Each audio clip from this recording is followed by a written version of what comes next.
Почитувани Штипјани, добро вечер. 24 март не е обичен ден и овие локални избори нема да бидат обични локални избори. Ако прошетате низ Штип, ќе видите еден куп плакати залепени со слоганот на ВМРО-ДПМН кој што вика избери дела. ВМРО-ДПМН го сгреши слоганот. Требаше да им биде избери злодела. Затоа што вакви злодела, како што има направено оваа влада во изминатите неколку години, не се запаметени во нашата историја. Јас ќе ви спомнам само две. Едното е она што се случи на 24 декември во парламентот, местото што треба да биде храм на македонската демократија. Газење на уставот, газење на законите, значи директно газење на нашите граѓански слободи. Слободи како граѓани на оваа земја.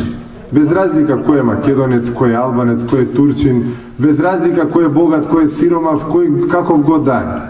Сите ние имаме права, имаме слободи, човечки, граѓански слободи и тие сите се подпираат на тоа дека има устав и дека тој устав важи. Во моментот кога власта го прегази уставот, ги прегази нашите слободи.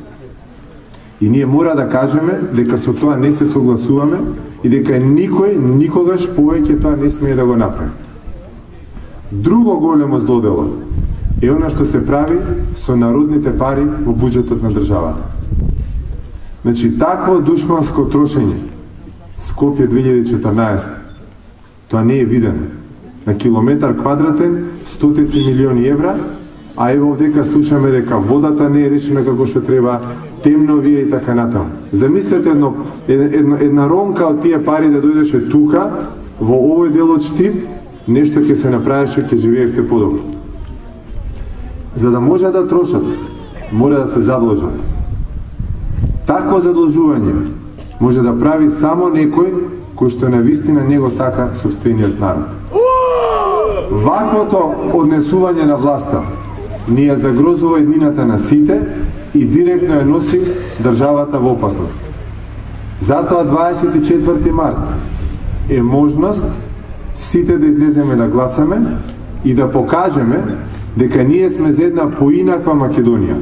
Не оваа на Никола Груевски и една мала група на луѓе околу него, туку за една поинаква, подобра Македонија, со надеж за подобар живот и постигнување на подобар живот, и дека ние тоа ќе го оствариме. Јас не се сомневам во квалитетите на нашиот кандидат за градоначалник и квалитетот на советничката листа што стои позади него.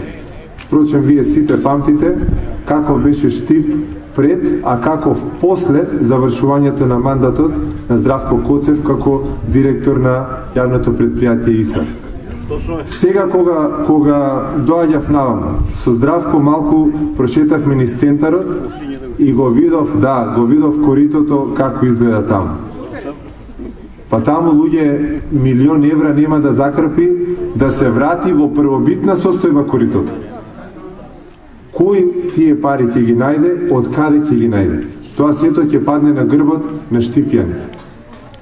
Таква неодговорност веќе не толерираме. Тоа веќе еднаш за секогаш мора да заврши. Градот мора да добие градски татко, кој што домакински ќе работи и навистина ќе се однесува како што треба. На 24 март одберете го Здравко Коцев за нов градски татко, за да навистина Штип добие живот и иднина како што заслужува и да ја покажеме на оваа власт дека на 24 март почнува падот на Никола Груевски и ВМРО-ДПМН. Тој пат ќе заврши со победа на Сојузот за иднината на идните предвремени парламентарни избори. Ви благодарам, излезете и гласате на 24 март.